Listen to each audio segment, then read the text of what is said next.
Sabado noon ng gabi, katatapos lang lumubog ng araw, lumilikha ng isang takip-silim na nagpahirap magdesisyon kung bubuksan ang mga headlight. Hindi na kailangang magdesisyon ni Mark Evans, pumapasok na siya sa kanyang garahe sa isang tahimik na kalye sa Sharpsburg. Ilang sandali lang, isang lalaking payat at maitim ang buhok ang lumabas mula sa isang side door, bitbit ang isang duffel bag, briefcase, at laptop. Dahil sa maraming taon ng karanasan, nagawa niyang hawakan ang mga gamit ng madali. Pumasok siya sa kanyang bahay nang hindi tinatawag ang kanyang asawang si Lisa, dahil alam niyang wala siya sa bahay. Pumunta siya sa sala, inilalagay ang kanyang briefcase at laptop sa sopa at ang kanyang garment bag sa hagdan. Isinabit niya ang kanyang coat sa closet malapit sa pintuan sa harap, pagkatapos ay inalis ang kanyang jacket at kurbata, kinakalag ang mga pang-itaas na butones ng kanyang shirt. Kagagaling lang niya mula sa isang regional meeting ng mga manager sa ABC Industries, bagaman hindi siya teknikal na isang manager, kundi ang top systems analyst, ang kanyang supervisor, na mahusay sa pag-organisa ng staff pero walang alam tungkol sa computer systems, ay kinailangan siya sa meeting sa Pittsburgh. Sinabi niya sa kanyang asawa na babalik siya sa Lunes, sinasabing ang meeting ay susundan ng weekend seminars. May mga dahilan siya para dito at ayaw niyang bumalik ng masyadong maaga. Naghihinayang na hindi nagdala ng komportableng damit sa biyahe, alam niyang kukwestiyonin ni Lisa kung bakit. Ngayong nasa bahay na, naligo siya at nagpalit ng jeans at polo shirt. Pagkatapos kumain ng mabilisang tira-tirang pagkain at isang bote ng beer, binasa niya ang lokal na pahayagan sa sala.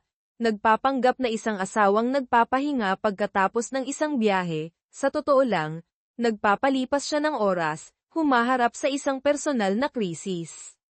Napagdaanan na niya ang denial pero humaharap pa rin sa anger, bargaining, depression, at acceptance. Lampas hating gabi, nilinis niya ang kusina, napagtanto na ito ay procrastination. Dahil walang makitang ibang solusyon, nagsuot siya ng light jacket at tumungo sa side door.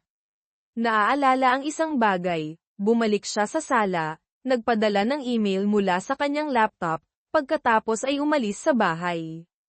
Pagkatapos ng 5 minuto sa garahe, nagmaneho siya paalis, nagsasara ang pintuan ng garahe sa likuran niya. Sa 7:37 AM, sinagot ng isang Sharpsburg emergency operator ang isang tawag. Emergency. Ano ang iyong emergency? Sagot ng isang batang babaeng boses.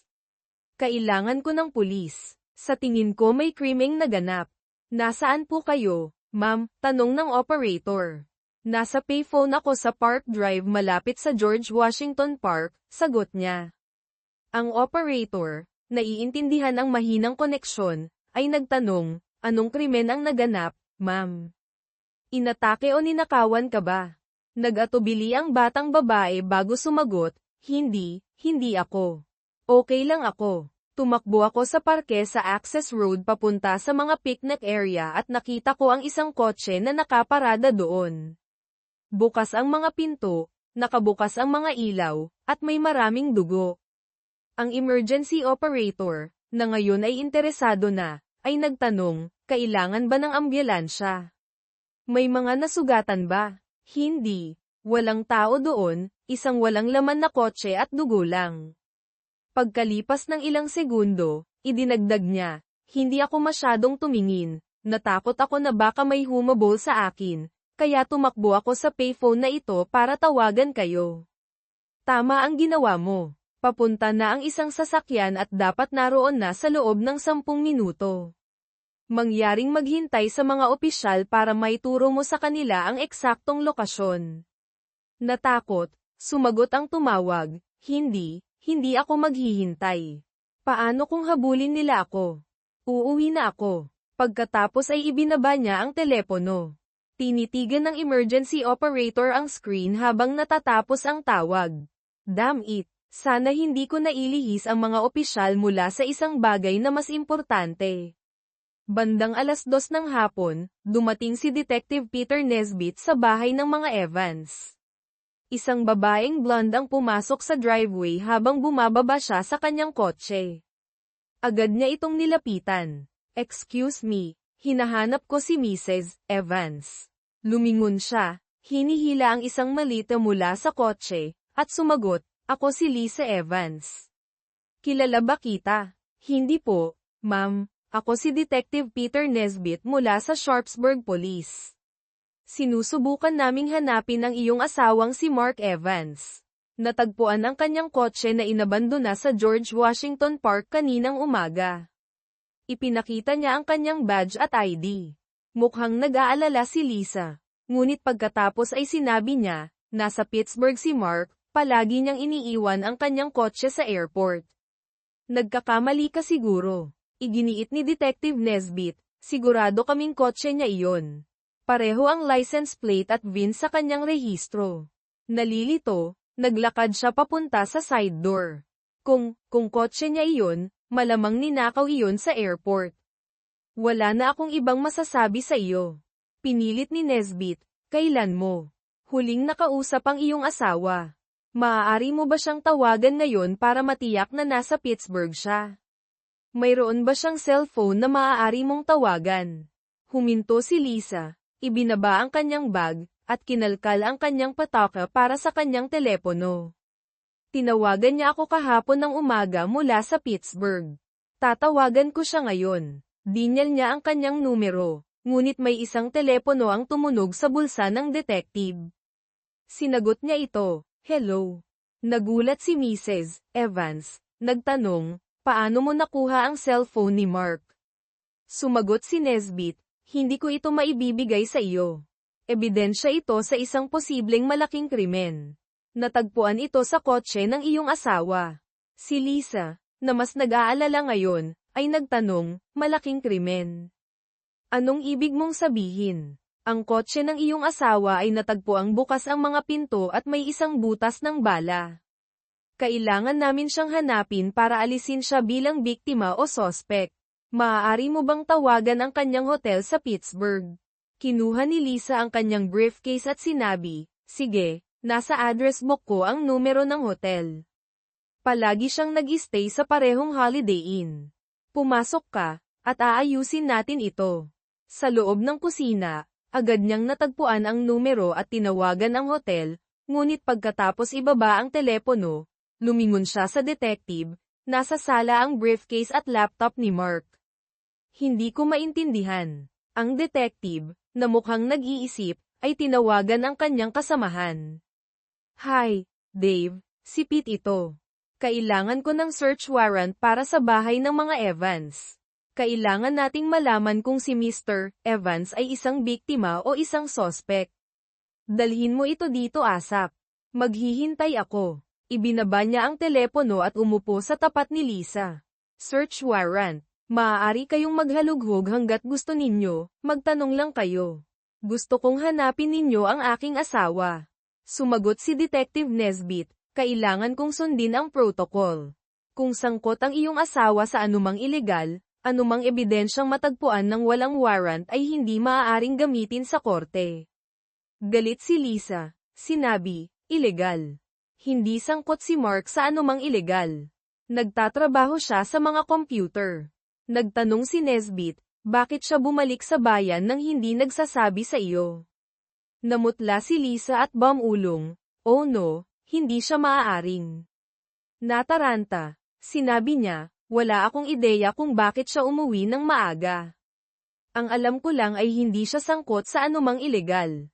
Lumaki ang kanyang pagkatakot. Baka nasaktan si Mark kung saan, kailangan ninyo siyang hanapin. Sinabi ni Detective Nesbit, nang mas malumanay, "Wala pa tayong alam na sigurado, Mrs. Evans. Kailangan kong gawin ang mga bagay ng tama. Lahat ng aming opisyal ay naghahanap sa iyong asawa. Bakit hindi ka gumawa ng kape habang hinihintay natin ang warrant?" Ang kanyang nakikiramay na tono ay nagpakalma kay Lisa, at nagsimula siyang gumawa ng kape. Gayunpaman, muli siyang kinabahan nang sinabi niya, "Habang nagkakape tayo, maaari mo bang sabihin sa akin kung paano mo ginugol ang nakaraang 48 oras? Kailangan namin ng mga pahayag mula sa lahat ng sangkot. Naghintay si Nesbit ng ilang minuto bago humingi ng paunang pahayag. Umupo sila sa mesa sa kusina na umiinom ng kape habang inilalarawan niya ang kondisyon ng kotse ni Mark, kasama ang butas ng bala at dugo. Sinabi niya na ang dugo ay nagmumungkahi ng pangalawang bala na tumama sa katawan na nakahiga sa kahoy na panggatong sa tabi ng kotse at sinusuri ang bala. Hinayla ang kotse para sa karagdagang inspeksyon, at patuloy na nagtatrabaho ang medical examiner at forensic scientist sa pinangyarihan. Dumating si Detective David Klein, ang kasosyo ni Nesbit, na may dala ng search warrant at 2 forensic technician. Nagsimula sila ng masusing paghahanap sa bahay, garahe, at kotse ng mga Evans.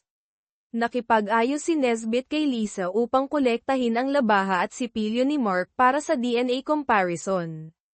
Labis na nabalisa si Lisa kaya hiniling ni Nesbit na manatili siya sa sopa habang tinatapos nila ang paghahanap. Pagkatapos ng 1 oras, nagpasya silang kunin lamang ang briefcase, laptop, at DNA samples ni Mark. Ang laptop ay password protected. Mrs. Evans, alam mo ba ang laptop password ng iyong asawa? Umaasa na makatulong, sinabi ni Lisa. Dati, ang una at huling pangalan niya at ang kanyang taon ng kapanganakan, Mark Evans 1971. Dapat gumana iyon. Wala sa mga variation ang gumana. Tiniyak ni Nesbit sa kanya, mahahanap ng aming mga technician ang paraan upang malampasan iyon. Ang mga gamit ay nakaimbak sa forensic van. Umupo si Nesbit kasama si Lisa upang kunin ang kanyang pahayag. Kaya, Mrs. Evans, kailangan ko ng ilang pangunahing impormasyon tungkol sa iyong kinaroroonan nitong weekend.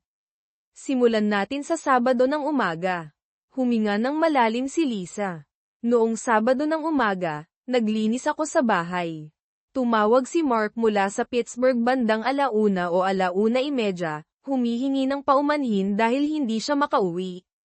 Namili ako hanggang 4:30, pagkatapos ay umuwi ako.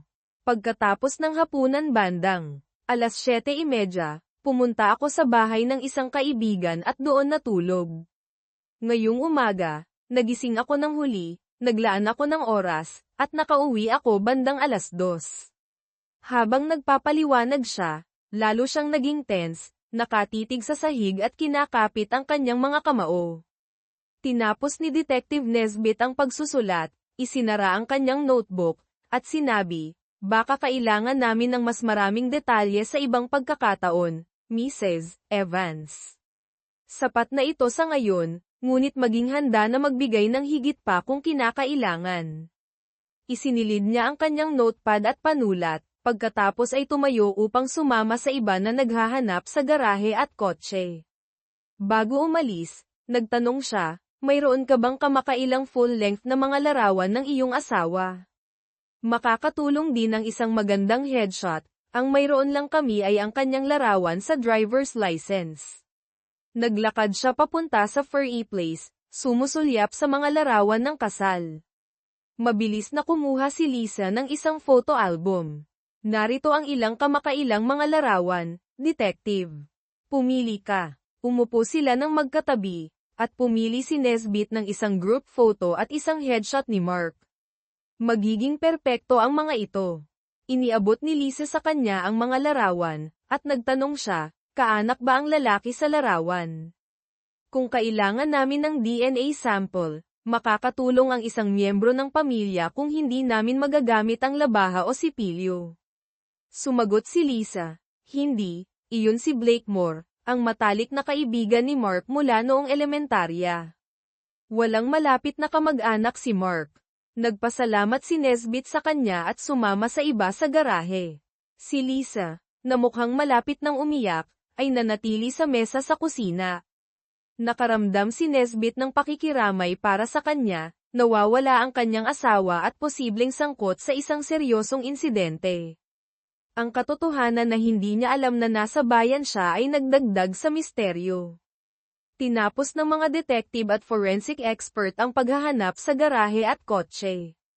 Nakakita sila ng mga mantsa ng dugo sa gas at brake pedals ng kotse ni Lisa, na nagtulak sa kanila na ito para sa karagdagang inspeksyon. Habang nagliligpit ang mga teknisyan, pinag-usapan ng mga detective ang kaso. Si Nesbit, nakaharap sa side door, ay nagsabi sa kanyang kasosyo, "Ano ang opinyon mo kay Mrs. Evans?" "May mga duda ako, lalo na sa dugo sa kanyang kotse." Sumagot ang kanyang kasosyo, "Mukha siyang nag-aalalang asawa, ngunit mahirap sabihin sa ngayon. Hindi tayo dapat magmadali sa conclusion." Nagpa siya si Nesbit, tingnan natin ang kanyang reaksyon kapag sinabi natin sa kanya ang tungkol sa dugo at pagtow sa kanyang kotse. Kumatok sila at pumasok sa kusina, na ginulat si Lisa, na nasa kanyang cellphone. Mabilis niyang tinapos ang tawag. "Bumalik na kayo. Akala ko tapos na kayo." Sinabi ni Nesbit, "Nakakita kami ng mga bahid ng dugo sa mga pedals ng iyong kotse. Itutaw namin ito para sa masusing inspeksyon. Sana ayos lang sa iyo." Mukhang nagulat si Lisa. "Dugo sa kotse ko. Wala akong nakitang dugo." Sumagot si Nesbit, "Kailangan nating malaman kung paano iyon napunta doon. Kung may kaugnayan ito sa insidente sa parke, ipipilit namin ang mga sagot. Kailangan din namin ang mga sapatos na suot mo ngayon. Hindi ako nakapunta sa parke sa loob ng ilang linggo. Hindi ko maintindihan kung paano nagkaroon ng dugo sa kotse ko." Iniabot niya sa kanya ang kanyang mga sapatos at pagkatapos ay bumagsak sa isang upuan, tinatakpan ang kanyang mukha at humihikbi. Napagtanto ng parehong mga detective na kailangan nila ng mas maraming impormasyon at nagpaalam, iniiwan si Lisa na nakasalampak sa upuan sa kusina.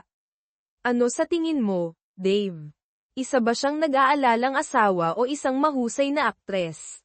Napansin mo ba na nasa telepono siya at mabilis na ibinaba?" Umiling si David Klein. "Hindi ko alam, Pete. Mukha siyang sincere, ngunit kung ang dugo sa kanyang kotse ay sa kanyang asawa, maaaring sangkot siya. Dapat nating kausapin ang kanilang mga kaibigan at kapitbahay. Baka may alam ang isang tao. Malamang kausap niya ang kanyang matalik na kaibigan. Oo, ang paghahalukay ay maaaring makatulong. Gusto kong malaman kung bakit siya umuwi ng maaga, iyon ang maaaring maging susi." Ibinulsa ni Detective Nesbit ang mga sapatos bilang ebidensya.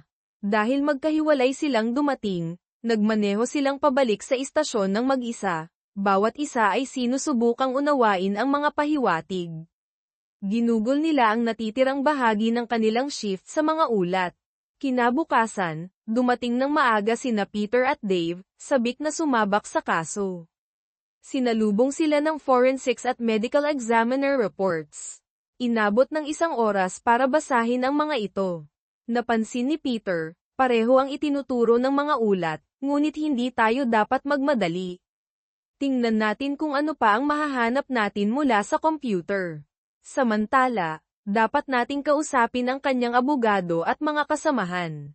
Sumang-ayon si David, at binisita nila ang abogado ni Mark, si Robert Graham, na agad silang binigyan ng ilang minuto ng kanyang oras. "Hindi ko maaaring talakayin ang legal na sitwasyon ng aking kliyente. Ano ang kailangan ninyo, detective?" Sinabi ni Detective Nesbit, "Kailangan namin ang kumpirmasyon ng mga email na ito na ipinadala sa iyo mula sa computer ni Mark Evans. Gusto naming tiyakin na hindi lamang mga draft ang mga ito." Inabot niya ang 4 na pahina. Kinumpirma ng abogado, ang mga ito ay mga orihinal. Maaari kong kumpirmahin ang pagtanggap. Nagpasalamat ang mga detective sa kanya at tumungo sa kanilang kotse, nagpapalitan ng mga ngiti. Papunta sa ABC Industrial. Sinabi ni Peter, "Gaya ng nabanggit mo, karaniwang sangkot ang asawa, ngunit mayroon pa tayong dapat gawin sa trabaho ni Mark." Dinala sila sa opisina ng kanyang supervisor. Nanguna si Detective Klein. "Iniimbestigahan namin ang pagkatagpo ng kotse ni Mark Evans sa George Washington Park. Maaaring nabasa ninyo na ito. Mayroon kaming ilang mga tanong." Tiniyak sa kanila ng boss ni Mark ang kanyang kooperasyon. "Mahalagang empleyado si Mark. Ano ang kailangan ninyong malaman? Una, dapat bang manatili si Mark sa Pittsburgh hanggang Biyernes ng gabi? Iniulat na mayroon siyang mga seminar sa Sabado at Linggo. Kailangan nating kumpirmahin ang kanyang schedule. Mabilis na sumagot ang boss ni Mark, walang mga kaganapan na naka-schedule si Mark para sa weekend. Inaasahan ko siyang babalik noong Biyernes ng gabi. Itinala ito ni Detective Klein at nagpatuloy, may napansin ka bang anumang kakaiba kay Mark kamakailan? Anumang bagay sa kanyang isip? Nag-isip ang boss saglit. Pagkatapos ay sumagot, mukhang maraming iniisip si Mark kamakailan. Tinanong ko kung mayroon siyang anumang problema, ngunit sinabi niya na ayos lang ang lahat. Madalas siyang nagmumuni-muni. Akala ko nagtatrabaho lang siya ng husto. Nagpasalamat ang mga detective sa kanya at bumalik sa kanilang kotse, nararamdaman na gumagawa sila ng progreso. Sa pagtatapos ng umaga, bumalik sila sa opisina at nakatanggap ng preliminary DNA results at isang forensic report, na may kasamang isang kakaibang kahon na may mga wire. Nang mayroon ng mas maraming piraso ng puzzle, nirepaso nila ang kanilang mga tala at impormasyon sa isang interrogation room. Tiwala na mayroon silang mas mahusay na pag-unawa, nagpasya silang bisitahin muli si Lisa Evans, na dumating sa bahay ng mga Evans bandang 3 p.m. Hindi sila tumawag ng maaga para hindi siya handa. Mukhang nagulat si Lisa nang makita niya sila. Mga detective, nahanap na ba ninyo ang asawa ko? Tumatawag ako sa sarhento bawat 2 oras, at wala siyang naiuulat. Sumagot si Detective Nesbit, hindi, ngunit gumawa kami ng ilang progreso. Gusto naming magtanong sa iyo ng ilang katanungan.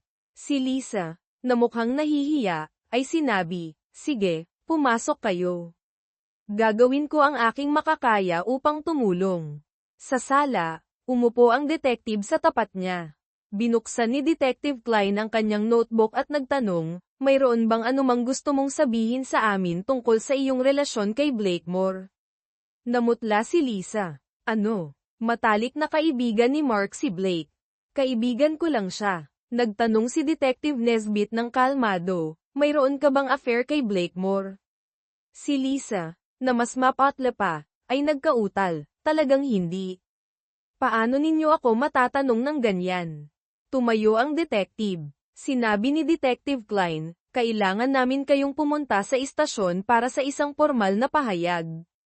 Nataranta si Lisa. Ano? Ako ba ay inaaresto? Bakit kailangan kong pumunta sa istasyon? Hindi ka pa inaaresto. Kailangan namin ng isang opisyal na pahayag. Maaari kang magkaroon ng abogado kung gusto mo. Mabilis na sumagot si Lisa. Hindi ko kailangan ng abogado. Pupunta ako sa istasyon. Gagawin ko ang lahat para makatulong na hanapin si Mark. Inihatid ni Lisa ang mga detective sa kanilang kotse. Nang nasa istasyon na, dinala nila siya sa isang madilim na interrogation room na idinisenyo upang lumikha ng isang negatibong kapaligiran. Hihilingin namin sa iyong maghintay dito habang kinukolekta namin ang aming mga dokumento. Sigurado ka bang hindi mo gusto ang isang abogado? Binigyan siya ni Detective Nesbit ng isa pang pagkakataon upang magpas siya. Tumanggi siya, umiling, ang kanyang asul na mga mata ay puno ng luha. Umalis ang detective sa silid, tinitiyak na nakabukas ang mga kamera. Sinabi ni Detective Klein sa kanyang commanding officer, gusto ko ng isang mahusay na pag-record ng lahat ng sinabi. Sa tingin ko malulutas natin ang kasong ito. Lumapit si Peter Nesbit na may mga file. Magkape muna tayo, hayaan natin siyang magkaroon ng kaunting oras upang magmuni-muni. Sumang-ayon ang 3 lalaki at gumugol ng 20 minuto sa coffee shop na tinatalakay ang kaso at nagpaplano ng interogasyon. Samantala, sa kabilang bayan, sinagot ng isang volunteer sa Crime Stoppers ang isang tawag. Magandang umaga, ito ang Crime Stoppers.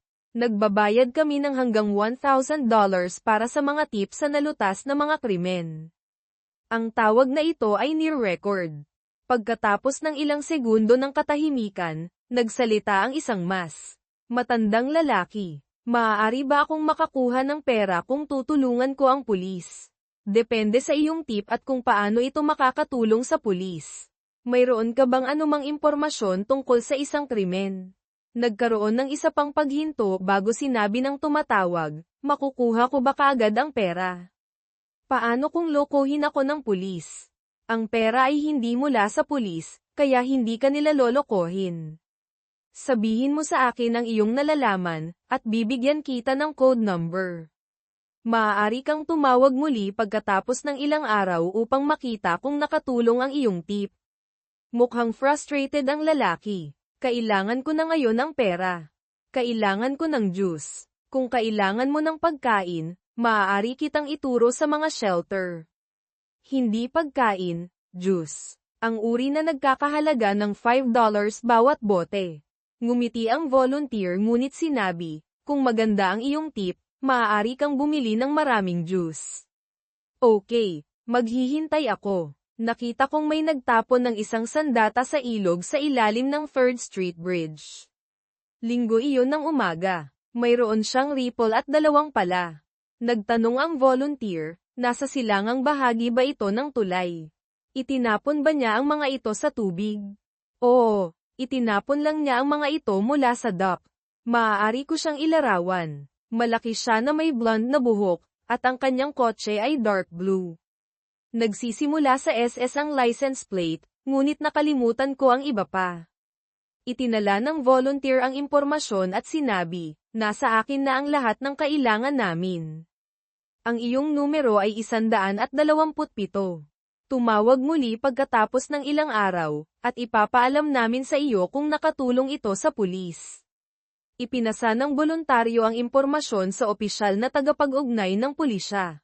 Isang diver ang ipinadala sa loob ng 1 oras at mabilis na natagpuan ang mga bagay. Ang armas ay dinala sa crime lab, kung saan ito ay tumugma sa isang kamakailang pinangyarihan ng krimen sa George Washington Park. Isang ulat ang ipinadala sa mga detective, at isang technician ang kumuha ng 2 pala mula sa property clerk. Habang umaalis ang mga detective sa coffee shop, sinalubong sila ng isang clerk na naghahatid ng mga ulat ng ballistics at Crime Stoppers. Mga detective, nasa amin ang armas na ginamit sa pamamaril sa George Washington Park.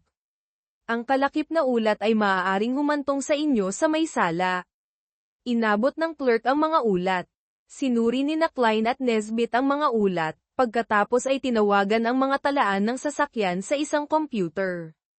Pete, maghiwalay tayo. Tanungin ko ang ating bisita sa interrogation room, at maaari kang kumuha ng isang unipormadong opisyal upang dalhin si Mr. Moore para sa pagtatanong. Mukhang isang plano, Dave. Ang mga bagay ay nagiging maayos. Tinipon ni Detective Klein ang mga ulat at nagtungo sa interrogation room, kung saan naghihintay si Lisa Evans. Samantala, isinaayos ng kanyang partner na bisitahin ng isang unipormadong opisyal ang bahay ni Blakemore. Hindi nagtagal, sila ay patungo na roon. Sa interview room, si Lisa ay nakaupo ng kalmado, hindi nagpapakita ng takot o kalungkutan.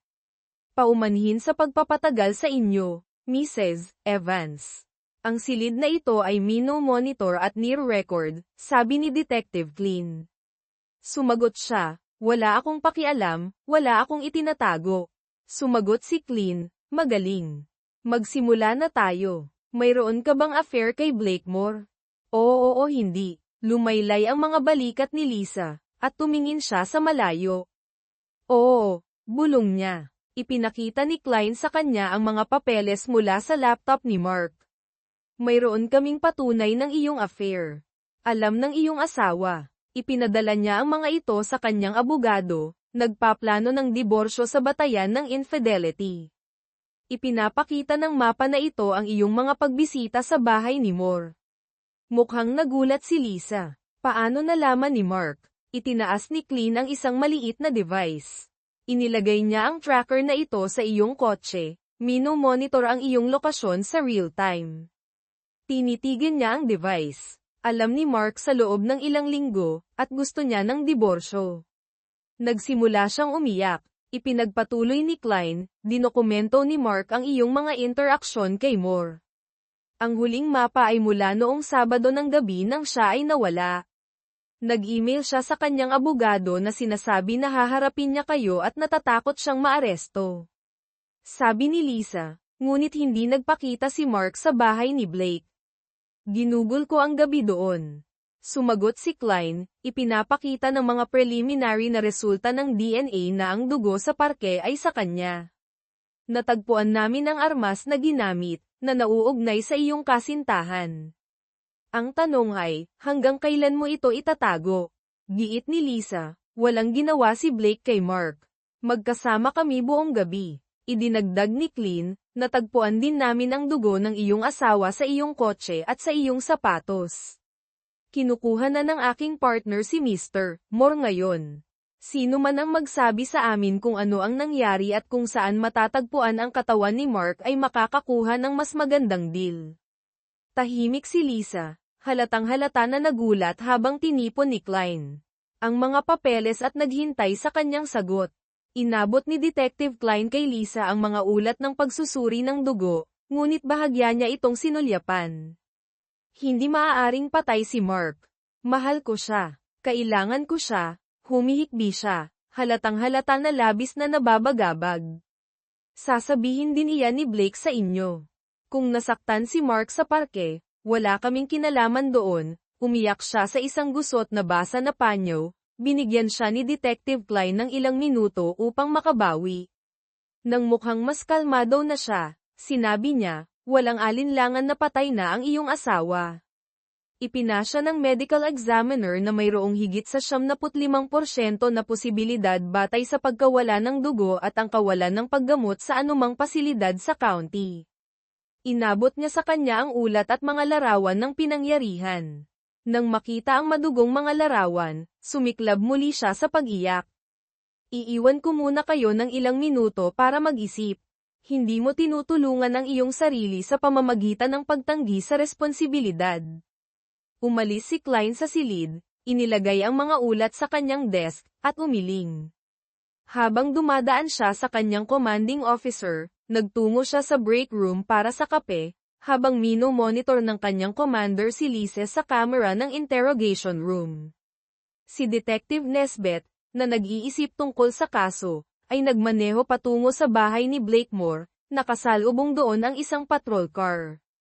Halos nagulat si Nesbeth nang agad na sagutin ni Blakemore ang pinto. Oo, mga opisyal, paano ko kayo matutulungan? Tanong ni Moore, nang makita ang pulisya. Nagpakilala si Detective Nesbeth. Ako si Detective Nesbeth, narito tungkol sa pagkawala ni Mark Evans. Kailangan ka namin sa istasyon para sa pagtatanong.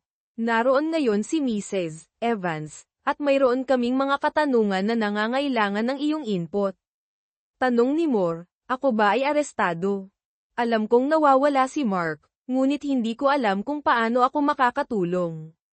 Mayroon kaming mga katanungan na maaari mong matulungan na sagutin. Sumama ka sa amin. Hindi ka arestado. Si Moore, masyadong natigilan upang lumaban, ay sumama sa kanila sa unmarked car. Umupo siya sa likod, sumusunod sa protocol ng departamento. Bumaling si Detective Nesbit sa kanyang partner. Magtungo na tayo sa istasyon. Sa daan, tinanong ni Nesbit si Moore, gaano mo kakilala si Mrs. Evans? Siya lamang ang asawa ni Mark sa akin.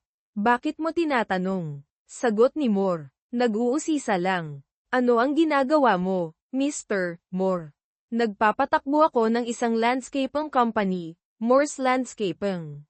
Marami kaming komersyal na trabaho, kahit na para sa lungsod, sabi ni Moore, bahagyang nakaka-relax. Sa istasyon, si Moore ay inilagay sa isang interrogation room sa tabi ng kay Lisa. Tinipon ni Detective Nesbeth ang mga folder ni Klein at sinimulang tanungin si Moore. Noong una, itinanggi ni Moore ang affair, ngunit ang ebidensya mula sa mga email at surveillance report ay nagtulak sa kanya na umamin. Inamin niya na ang affair ay tumagal ng halos 4 na buwan, ngunit iginiit na wala sa kanila ang nakasakit kay Mark, at hindi sila umalis sa kanyang bahay noong gabing nawala si Mark. Habang pinipilit siya ni Nesbit, nagmungkahi si Moore ng isang bagong teorya. Kung nalaman ni Mark ang tungkol sa amin, maaari siyang nagalit, o kumuha pa ng isang tao upang magmukhang kami ay kasangkot. Mayroon kaming kasaysayan ni Mark. Sumagot si Nesbit, Nasa amin ang armas na ginamit, inilarawan ng isang saksi na nakita ka sa iyong kotse, at nagbigay ng karamihan sa iyong numero ng plaka. Huwag mong subukang sabihin na binuo ka ni Mark gamit ang isang detalyadong pagpapakasira sa sarili. Si Blakemore ay naging balisa at sinabi, hindi mo kilala si Mark. Kami ay magkaibigan mula pa noong elementarya, ngunit natutunan ko na huwag makialam sa kanyang mga kasintahan, o sa kanyang asawa. Noong high school, nakipag-date ako sa isa sa kanyang mga kasintahan sa likod niya. Nang malaman niya, tinakat niya ako kahit na mas malaki at mas malakas ako. Binalaan niya ako na lilikidate niya ako kung gagawin ko ulit iyon. Ang detective, bahagyang natatawa, ay sumagot, kaya natatakot ka sa kanya, ngunit nagkaroon ka pa rin ng affair sa kanyang asawa. Si Blake, na kumakalma, ay sinabi, hindi ko siya mapigilan. Nagtayo ito sa loob ng maraming taon, at ilang buwan na ang nakalipas ay gumawa ako ng hakbang. Nagkikita kami simula noon. Hindi ako makapaniwala na nalaman niya. Kami ay sobrang ingat. Sinuri ng detective ang mga ulat. Ang mga affair ay kadalasang humahantong sa homicide. Sa tingin ko ikaw at si Lisa ay nagplano nito. Maaari kang magsalita ng malinaw o harapin ang maximum penalty. Iyong pagpili, giit ni Blake, wala kaming kinalaman doon. Kung nalaman ni Mark, maaari siyang gumawa ng isang bagay na marahas, marahil ay binuo niya kami. Sinabi ni Detective Nesbeth, sapat na ang mayroon kami upang saliksikin ang iyong bahay, kotse, at opisina. Umamin ka ngayon para sa leniency. Gamitin mo ang iyong ulo, Blake. Si Blake, na nagalit, ay sinabi, hindi ko sinaktan si Mark. Marahil may ginawa si Lisa. Ngunit wala akong alam tungkol dito. Kinuha ng detective ang kanyang mga papeles at umalis sa silid, na sinasabi, kapag nagtutulungan ang mga kriminal, ang isa ay laging sinusubukan na sisihin ang isa. Hindi ka aalis kahit kailan. Sa labas, nakita ni Detective Nesbeth ang kanyang partner na may isa pang ulat. Ang mga pala na natagpuan sa ilog ay mula sa Morse Landscaping. Iniisip ng mga lalaki na ito na hindi namin malalaman, sabi ng kanyang partner. Ipinakita ng mga detective ang kanilang ebidensya sa district attorney. Sa kabila ng kawalan ng katawan, sapat na ang ebidensya upang magsampa ng mga kaso. Pagkalipas ng kalahating oras, kinasuhan sina Lisa Evans at Blakemore ng homicide ni Mark Evans. Ipinahayag nila ang kanilang kawalang sala habang binabasa ang kanilang mga karapatang Miranda. Matapos ang arraignment, kinuhaan sina Lisa at Blake ng fingerprint at larawan, hindi na kailangang sabihin sa kanila na huwag ngumiti habang sila ay pinabalik sa kanilang mga selda. Nagsalita sila sa unang pagkakataon mula nang sila ay kasuhan. Ano ang gagawin natin, Blake? Hindi nila maaaring paniwalaan na may ginawa tayo kay Mark. Hindi ba? Tanong ni Lisa, na naghihikbi pa rin. Kailangan natin ng sarili nating mga abogado, o marahil ay magbahagi ng isa upang makatipid ng pera, dahil tayo ay inaakusahan ng parehong bagay. Ngunit mali ang lahat ng ito. Sa tingin ko binuo tayo ni Mark, sabi ni Blake, na bigo. Hindi mo maaaring paniwalaan iyon, hindi ba? Bakit gagawin ni Mark ang gayong mga extreme? Tanong ni Lisa, na nagulat. Sa tingin ko hindi mo kilala si Mark gaya ng iniisip mo. Nagtataka ako na hindi siya gumawa ng isang bagay na marahas nang malaman niya ang tungkol sa amin. Kung naisip kong malalaman niya, hindi kita hahawakan, sagot ni Blake, na umiiling. Ikinwento ni Blake kay Lisa ang isang nakaraang insidente nang palihim siyang nakipag-date sa kasintahan ni Mark. Nakatayo sa tabi ng mga rehas ng selda, na pinaghihiwalay ng isang konkretong pader, madali silang mag-usap. Hindi ako naniniwala na gagawin ito ni Mark. Hindi ko man lang alam kung paano niya nalaman. Palagi kaming maingat, at nagkikita lamang kapag wala siya sa bayan, sabi ni Lisa na nag-iisip. Pinagsisisihan kong traidorin siya, kahit na hindi siya patay. Gusto ko ng diborsyo, dagdag niya. Ang kanyang boses ay humihina sa damdamin. Nakinig si Blake sa kanyang mga hikbi at sinabi, Lisa, itigil mo iyan. Alam mo ang mga panganib noong pumunta ka sa bahay ko. Alam mo ang mga kahihinatnan. Tumahimik siya at sinabing mahina, tama ka. Sana mapatawad niya ako. Pagkatapos ng isang paghinto, iminungkahi ni Lisa, maaari kong tawagan si Robert Graham, ang aming abogado. Maaari niya tayong parehong irepresenta at hatiin ang mga gastos. Sumang-ayon sila, at kumuha si Lisa ng atensyon ng isang opisyal upang tumawag. Gayunpaman, tumanggi si Robert Graham dahil sa kanyang pakikilahok sa mga pagliliti sa diborsyo ni Mark, na inirerekomenda ang kanyang kasamahan, si Basil Smith, sa halip. Sumang-ayon si Lisa, at papunta na si Smith. Natuwa si Blake na marinig ito at nagpasalamat kay Lisa. Naghintay sila sa kanilang mga selda hanggang sa dumating si Basil Smith, isang veteranong abogado. Ang mga pagpapakilala ay maikli, at sinuri ni Smith ang mga kaso. Kaya kayong dalawa ay kinasuhan ng homicide ni Mark Evans. Ano ang sinabi sa inyo ng mga opisyal? Tanong ni Smith. Mrs. Evans, ikaw muna, ang mga pangunahing punto lamang. Ikinwento ni Lisa ang kanyang kwento, na nagtatapos sa pagluha. Wala akong kinalaman doon. Mahal ko si Mark. Hindi ko siya kayang saktan. Bumaling naman si Smith kay Blake. Ikaw naman, sa madaling sabi.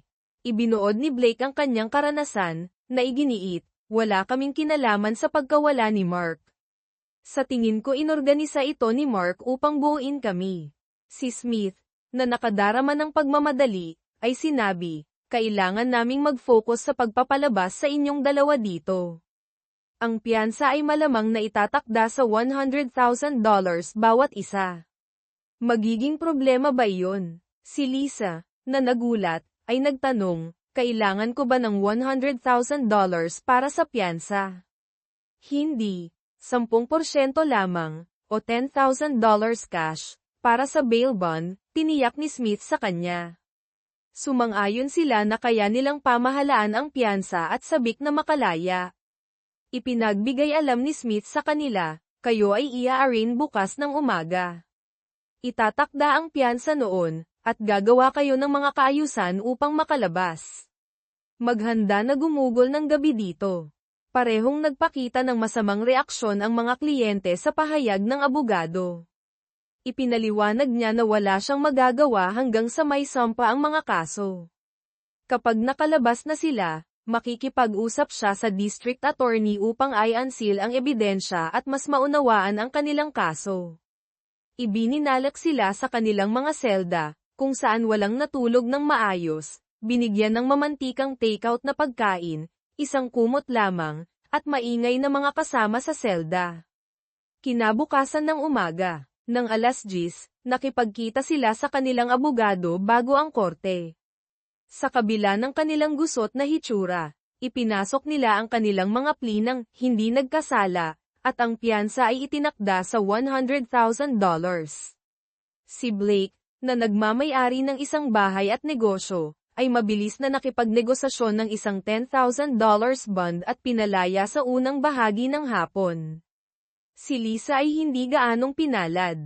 Dahil walang nag-iisang pagmamay-ari ng kanyang bahay at natagpuan ang kanyang savings account na walang laman, kinailangan niyang tawagan ang kanyang mga magulang para sa tulong.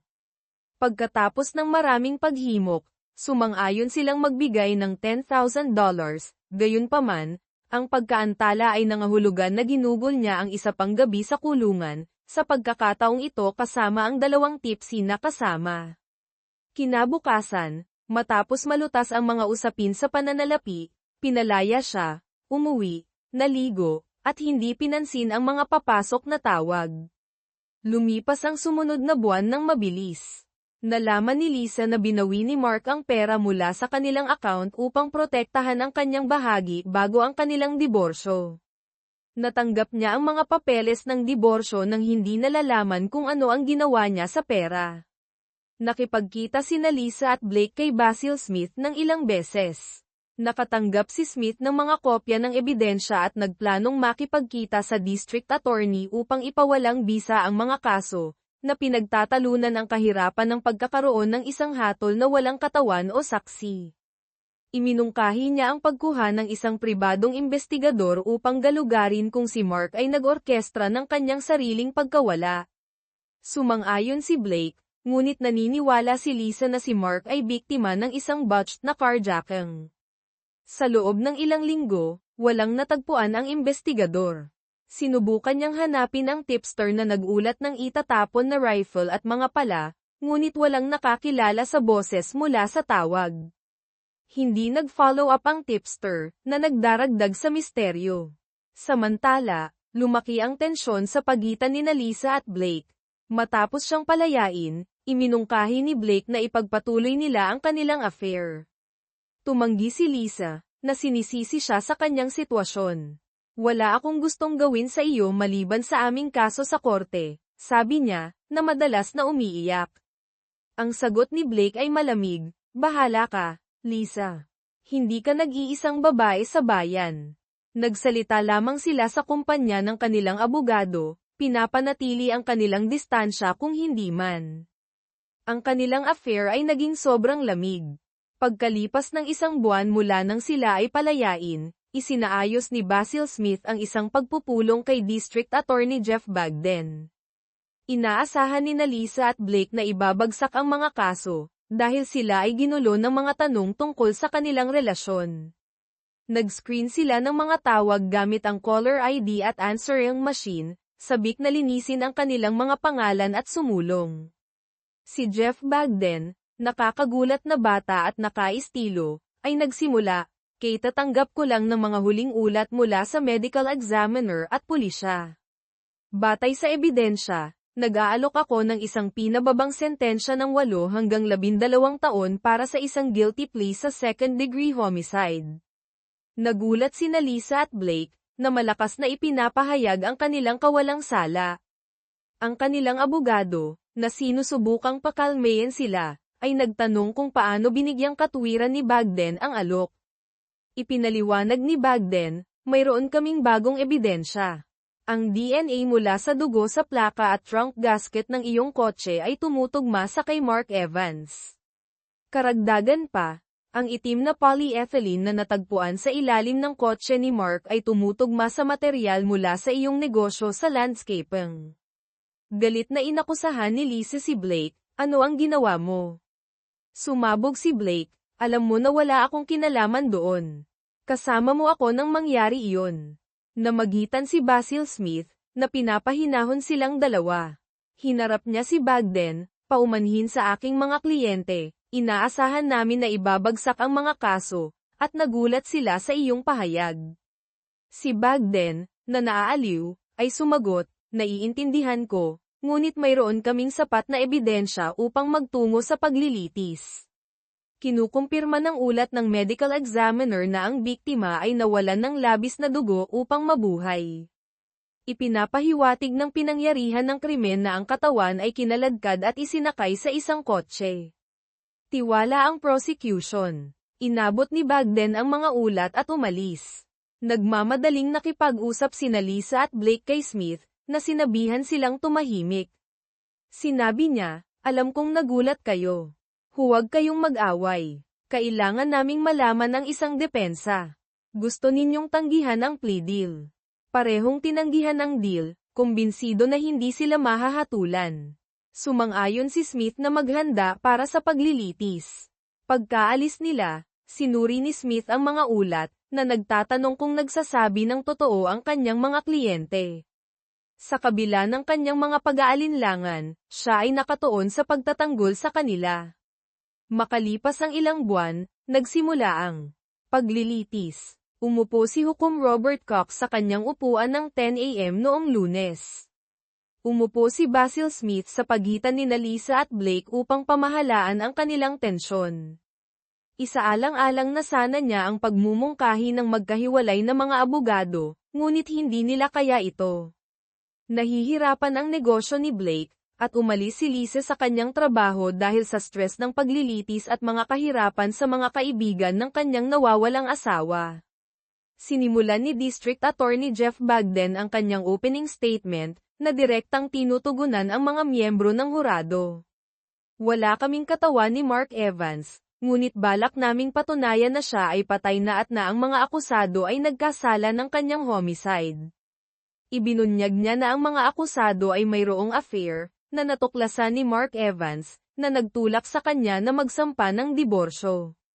Bagamat hindi malinaw kung paano o kailan nalaman ni Mark, ipinakita ng mga bakas sa kanyang computer na alam niya kung kailan at saan sila nagkita. Dinokumento ng mga email ang kanyang mga pagsisikap sa pagsubaybay, mga paghahanda sa pananalapi para sa diborsyo, at ang kanyang intensyon na harapin sila. Hindi namin matukoy kung kailan sila nagkita, ngunit alam namin ang mga resulta. Ipinapahiwatig ng ebidensya na nagkita sila sa tirahan ni Mr. Moore, kung saan si Mr. Evans ay hindi nakakilos, inilagay sa upuan ng pasahero, at dinala sa George Washington Park. Doon, siya ay binaril sa itaas na dibdib habang malamang na walang malay. Siya ay kinaladkad mula sa kotse, itinapon sa lupa, at binaril muli, sa pagkakataong ito ay tumama sa kanyang carotid artery. Ipakikita ng mga graphic na larawan ang kanyang mga huling sandali. Sa puntong ito, nawalan ng composure si Lisa Evans, na nangangailangan ng interbensyon ni Hukom Cox upang maibalik ang kaayusan. Ipinagpatuloy ni Bagden, pagkatapos ng pangalawang putok, si Mr. Evans ay binalot sa plastik, kinaladkad mula sa site, at isinakay sa trunk ni Mr. Moore. Dinala siya sa isang hindi kilalang lokasyon at inilibing. Ang armas ng homicide at mga pala ay itinapon sa ilog, ngunit iniulat ito ng isang nagmamalasakit na mamamayan, na nagtulak sa pulisya na mabawi ang mga ito. Kinumpirma ng forensic analysis ang presensya ng akusado sa pinangyarihan ng krimen. Natagpuan ang dugo ni Mr. Evans sa kotse ni Mr. Moore at sa sapatos ni Lisa Evans. Nagtapos si Bagden, sasabihin ng depensa na wala sila sa pinangyarihan, umaasa sa mga alibay ng isa't isa. Tiwala ako na makikita ninyo ito at hahatulan sila. Sumagot si Basil Smith, na nagbibigay diin sa presumption of innocence at hinihimok ang hurado na tumuon sa ebidensya. Sa kabila ng kanyang mga pagsisikap, nagkaroon ng malakas na epekto ang pahayag ng district attorney. Ang unang saksi, isang computer expert, ay nagpatotoo tungkol sa mga email at mapa na ginamit ni Mark Evans upang subaybayan ang mga pagpupulong ng kanyang asawa kay Mr. Moore. Tumpak na naitala ng tracking device na inilarawan sa liham ni Mark sa kanyang konseho ang mga lokasyon at oras. Ikinahiya ni Lisa Evans ang ebidensyang ito, habang si Blake Moore ay tila nababagot. Kaunti lamang ang napala sa cross-examination ni Smith, dahil hindi mapag-aalinlanganan ang device at mga email. Nagtala ang mga reporter, lalo na tungkol sa tracking device, na inaasahan ang interes mula sa kanilang mga mambabasa. Pagkatapos ng isang mahabang break para sa pananghalian, nagpatuloy ang paglilitis sa patoto mula sa emergency operator at dalawang patrolman na unang sumagot. Nagbigay sila ng mga pangunahing katotohanan na walang drama tungkol sa pagtuklas sa kotse ni Mark Evans. Tumaas ang intensity ng paglilitis ng ilarawan ng mga detective at medical examiner ang pinangyarihan ng krimen, na suportado ng malalaking, graphic na larawan na nagpapakita ng mga butas ng bala, dugo, at mga marka ng kaladkad. Detalyadong inilarawan ng medical examiner ang pagkawala ng dugo, na tinatansya ang 3 hanggang 4 na pinta, at inilarawan ang mga blood jet na nagpapahiwatig ng isang severed artery. Napagpasyahan niya na si Mark Evans ay namamatay nang mawalan ng kontrol si Lisa Evans at sumigaw, "Hindi! Hindi maaaring patay si Mark." Ang kanyang pagsabog ay nagpilit sa hukom na ipagpaliban ang paglilitis hanggang kinabukasan ng umaga. Araw ng ikalawang araw nang magpatuloy ang eksperto sa medisina sa kanyang testimonya, na nagtutok sa mga pagsusuri sa sample ng dugo. Pagkatapos ng 15 minuto, tinapos ni Jeff Bagden ang kanyang pagtatanong, at ipinasa ang testigo sa abogado ng depensa na si Basil Smith.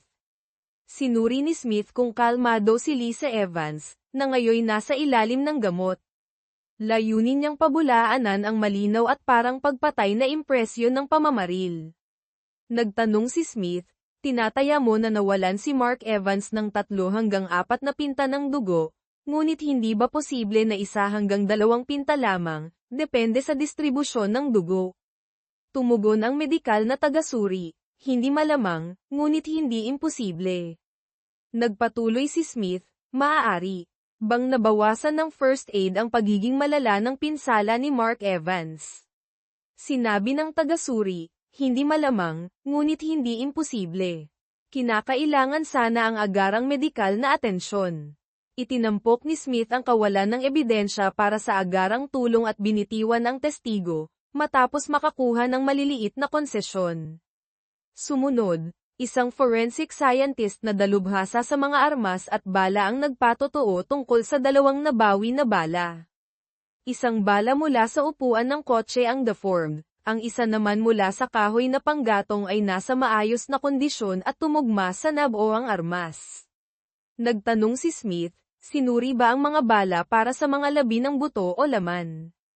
Kinumpirma ng teknisyan na may kaunting bakas ng dugo sa mga bala, at ipinaliwanag na ang pagdaan sa mga patong ng padang at tela ay malamang na naglinis sa kanila. Sinabi niya na ang mga bala ay may full metal jacket, na karaniwan sa paggamit ng militar, na may gildang metal copper steel jacket sa paligid ng core. Ipinaliwanag niya na ang jacket na ito ay mas malakas kaysa sa isang karaniwang all-metal jacket na karaniwang gawa sa tanso. Ito ay parehong mabuti at masama para sa depensa. Habang walang ebidensya na dumaan ang mga bala sa katawan, ipinapaliwanag ng mga pangyayari at uri ng bala ang sitwasyon. Ang pag-asa na matunton ang armas ay walang saysay, ito ay ibinenta sa isang weapon show 20 taon na ang nakalipas ng walang tala ng mamimili. Kinumpirma ni Basil Smith na walang fingerprint o DNA mula sa mga akusado ang natagpuan sa armas o casings. Anumang hindi nahugasan ng tubig ilog ay pinunasan bago itapon. Tinalakay ng isa pang teknisyan ang mga pala na natagpuan. Walang mga fingerprint o DNA, ngunit may tatak ang mga ito na Morse landscaping. 14 na magkakaparehong pala ang natagpuan sa negosyo ni Moore. Walang bagong impormasyon ang nagmula sa cross-examination. Nagpatuloy ang mga testigo mula sa Departamento ng Forensic Science at pulisya buong umaga at hapon. Ang pinakamahalagang cross-examination ni Basil Smith ay nangyari sa isang teknisyan na nakakita ng dugo sa kotse ni Blakemore. Inamin ng teknisyan na maaaring itinanim ng isang third party ang dugo, na nagbigay kay Smith ng maliit na tagumpay. Nagkaroon ng komplikasyon sa testimonya mula sa teknisyan sa bahay ni Lisa Evans. Natagpuan ang dugo sa kanyang kotse at sa kanyang kanang sapatos, bagaman inamin ng teknisyan na hindi nila matukoy kung ang dugo ay nailipat mula sa sapatos patungo sa gas pedal o vice versa. Umaasa ang abogado na ang pagdududang ito ay makakatulong kay Lisa. Habang natapos ang mga testigo ng prosecution, nagsimula ang 3 umaga sa paglalahad ng ebidensya ng depensa. Ipinapalagay ng mga lokal na pahayagan na mahihirapan ang depensa laban sa ebidensya ng prosecution. Iminungkahi nila na kung walang katawan, magiging mahirap ang isang conviction, lalo na kung isasaalang-alang ang estratehiya ng depensa na magdulot ng pagdududa kung talagang patay na si Mark Evans. Ang unang testigo ng depensa ni Basil Smith ay ang dalubhasa sa pagsusuri ng dugo na si Dr. Wilbur. Nagpatotoo siya na mas magandang trabaho sana ang nagawa sa pagkolekta ng ebidensya ng dugo ng maayos. Ang pagsusuri sa lupa na nababad sa dugo ay maaaring nagbigay ng mas tumpak na pagtatansya ng pagkawala ng dugo. Naniniwala siya na kasing liit ng 1.5 pinta ng dugo ang maaaring lumikha ng eksena, at ang isang taong nawalan ng ganong karaming dugo ay maaari pa ring mabuhay. Hindi siya kinwestiyon ng district attorney. Sumunod, nagpatotoo si Blakemore, na nag-aangking inosente at nagmumungkahi na inayos ni Mark ang kanyang sariling homicide. Sinabi niya na hindi siya nagkaroon ng armas, at ang mga pala na natagpuan ay maaaring ninakaw mula sa kanyang mga lugar ng trabaho. Pinanatili ni Basil Smith na maikli ang testimonya, at ipinasa si Moore para sa cross-examination. Nagtanong si Jeff Bagden, bakit sa tingin mo ay aayusin ni Mark Evans ang kanyang sariling homicide? Isinalaysay ni Blake kung paano siya pinagbantaan ni Mark sa high school matapos makipag-date si Blake sa kasintahan ni Mark sa likod niya. Pagkatapos ay nagtanong si Bagden, kaya hindi ito ang unang pagkakataon na nakialam ka sa mga relasyon ni Mark Evans. Hindi mo ba iniisip na kung gusto niyang sirain ang isang tao, ikaw sana ang pinili niya? Hindi direktang nasagot ni Blakemore ang tanong, na nagbubulong na ang kanyang pisikal na kalamangan kay Mark ay pipigil sana sa isang paghaharap. Kaya sa tingin mo ay kaya mong takutin ang iyong kaibigan na kitilin ang kanyang sariling buhay. Iyon ba ang dahilan kung bakit comfortable kang kunin ang kanyang asawa, tanong ng prosecutor, at pagkatapos ay nagpatuloy ng hindi naghihintay ng sagot. Ipinapakita ng iyong mga aksyon na ikaw ay isang narcissist na nag-iisip na maaari niyang makuha ang sinumang babae at balewalain ang pagkakaibigan. Tumutol si Basil Smith, na nagtatalo na ang prosecutor ay nagpapatotoo sa halip na magtanong. Sumang-ayon ang hukom at inutusan ng hurado na huwag pansinin ang huling pahayag ng prosecutor. Sa kabila nito, halata na nabalisa si Blake ngunit umalis sa witness stand nang walang karagdagang komento. Napagtanto ni Basil Smith na sumablay ang testimonya ni Blake ngunit umaasa na makakatulong ang testimonya ni Lisa. Si Lisa, na mas kalmado, ay mariing sinabi na hindi siya kasali sa anumang pag-atake sa kanyang asawa at nagmungkahi na maaaring na-carjack siya. Pinili ni Basil na huwag magtanong ng karagdagang tanong. Nagtanong ang prosecutor kay Lisa, nasaan ka sa pagitan ng hating gabi ng Sabado at 2 p.m. ng Linggo? Si Lisa, na nahihiya, ay sumagot, kasama ko si Blakemore sa kanyang bahay mula 8 p.m. ng Sabado hanggang mga 1:30 p.m. ng Linggo. Hindi mo sinagot ng eksakto ang tanong. Sabihin mo sa amin kung ano ang ginawa mo mula hating gabi ng Sabado hanggang Linggo, sabi ni Lisa, na naguguluhan. Nasa kwarto ako ni Blake sa hating gabi. Alam mo, ginagawa namin iyon, at gaano katagal ito tumagal, tanong ng prosecutor. Marahil hanggang pagkatapos ng 1 a.m., inamin ni Lisa, na nahihiya. Pagkatapos, tanong niya, natulog kami hanggang mga 5:45 a.m., sabi niya. Nasa kama ba si Mr. Moore nang magising ka?